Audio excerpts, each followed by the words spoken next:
Hello and welcome, and thank you for downloading this Sales Genius guide.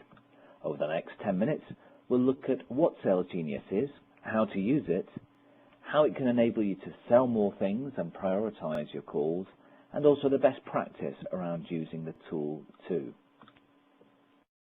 Sales Genius is an online tool. It can be accessed via the URL www.genius.com, and what it does is it enables you to find sales quicker and faster within a given database. So to log into Sales Genius, all you do is go onto the URL www.genius.com, and then on the top right hand side you'll see a customer login button. Click that and that will take you to the Genius login page. Put in your account, email address and password. Once you've logged in, you'll see the home page, and on this home page you'll see a quick report for the previous email that was sent out. You also have a green menu bar at the top of the email, the top of the screen there as well, with contacts, results and email on there, and a really important button called Launch Genius Tracker. And when you click that Genius Tracker, you'll get a pop-up window that will appear, and it will have all of the customers on there that we've sent emails to in the past for your accounts.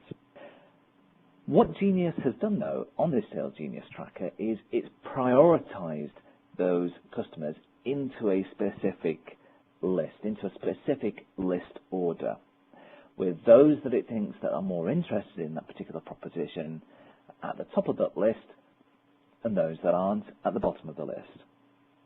What you can do as well, it's really important to filter this list.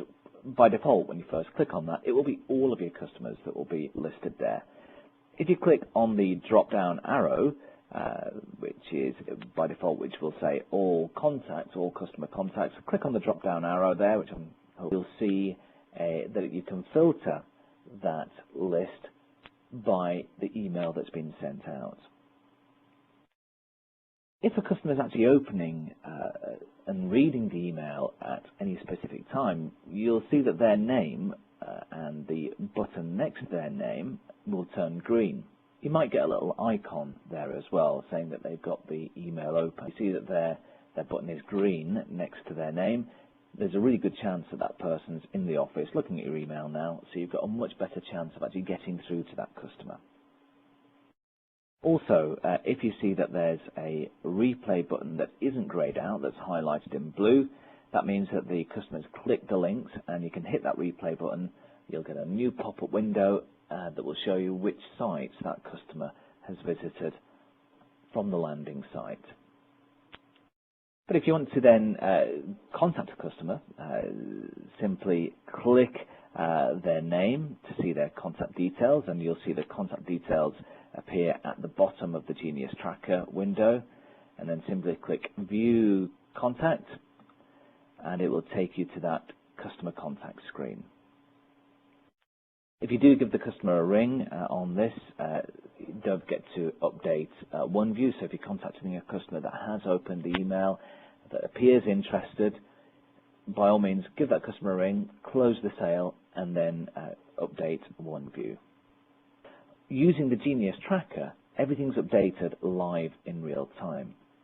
And if we've sent out an email to many of your customers, that may get quite confusing as it changes in real time, keeping a track on who you've contacted and who you haven't contacted.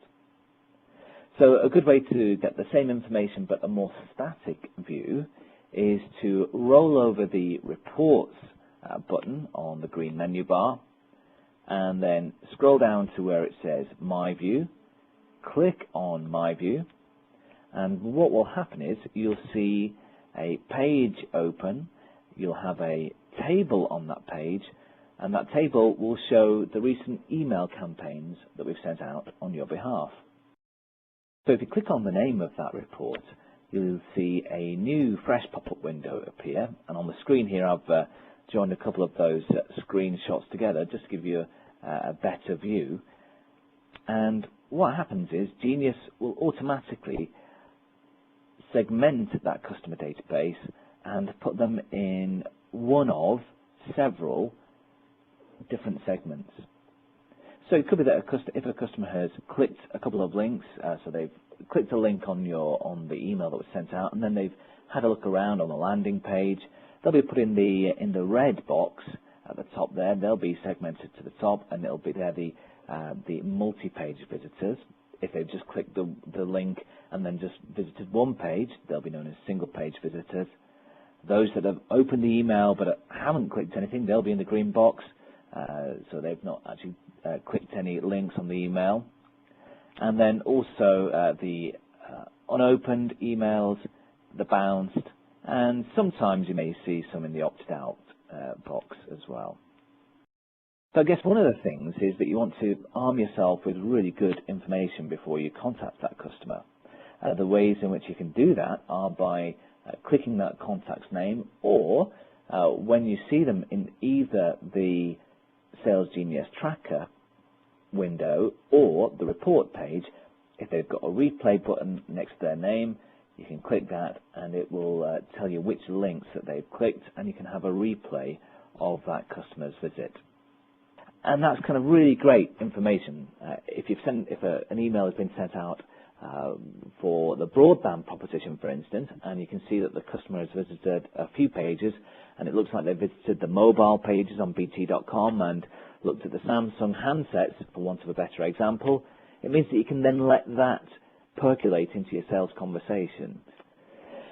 With all of this rich information, knowing which customers have opened and also where they've clicked on, that's a lot of kind of good quality information that we've got there, but we've got to be sensitive to customers around this.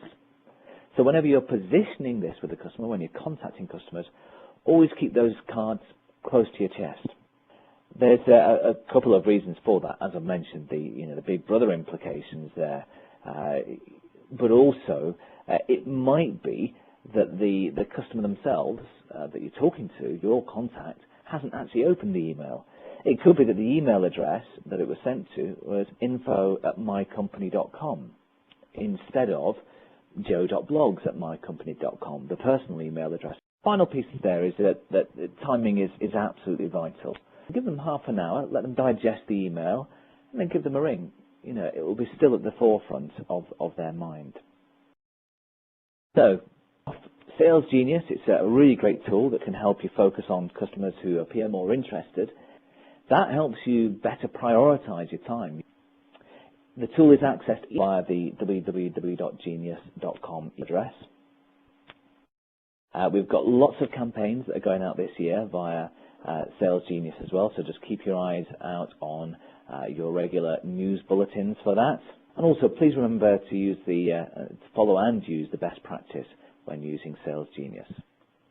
So thank you for your time, and if you've got any further questions, just drop me a line at chris.topham@bt.com, and I'll be happy to answer your email. Thank you, and goodbye. Scribes and commentators, it's time to write now.